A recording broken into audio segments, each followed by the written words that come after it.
Now with example 2, one thing we're going to just point out as we get started here is that we've got a negative right there. That's important.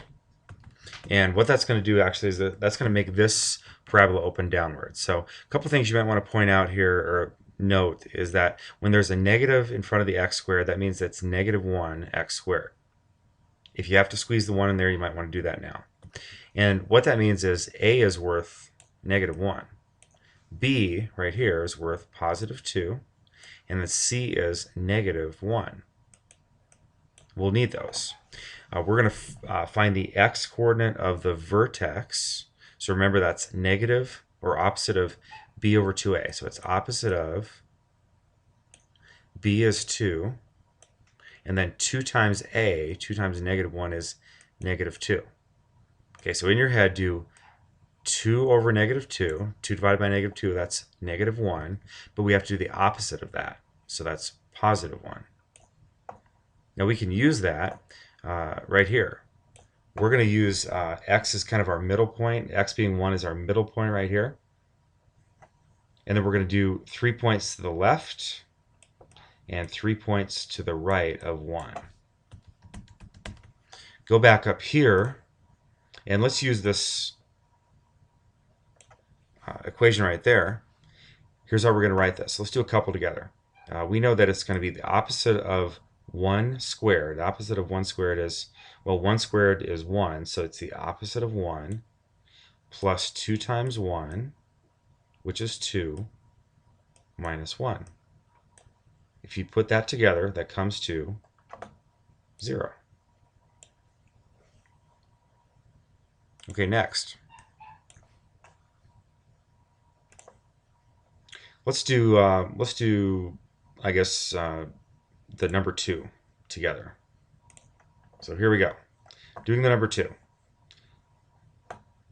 We're going to put it right back up here. We're going to write, and I'll just put it down in this space right here. I'm going to write the opposite of 2 squared plus 2 times 2 minus 1. Now when you evaluate that, you've got to follow order of operations. So 2 squared is 4, but we're talking about the opposite of 4. Plus 2 times 2 is 4, minus 1. And when you do that, that comes to negative 1. Go ahead and pause the video and then fill in the rest of this table here. And hopefully here's what you got. Negative 9, negative 4, negative 1, 0, negative 1, 4, or I'm sorry, negative 4, and then that should be a negative 9 right there. All right, we'll go ahead and plot the points. We know that the vertex is right here. It was where x was 1, so that's going to be 1, 0. We're going to connect these points to form a parabola. In this case, it's going to open downward because a is negative. Let's go ahead and plot.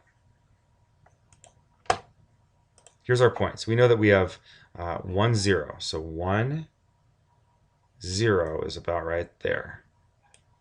We also have 2, negative 1. It's about right there. We have 3, negative 4. Oops. 3, negative 4. About right there. We also have 4, negative 9. So 4, negative 9 is about right there. And then we'll go the other way. We know we have 0, negative 1. We have negative 1, negative 4. That's about right here. And we also have negative 2, negative 9. So that's going to be about right there. Now, you should see that that's going to make a nice, smooth, upside down U. Go ahead and plot those, or I should say graph that smooth line the best you can. Hopefully better than what I'm doing here. It should look a little bit like this.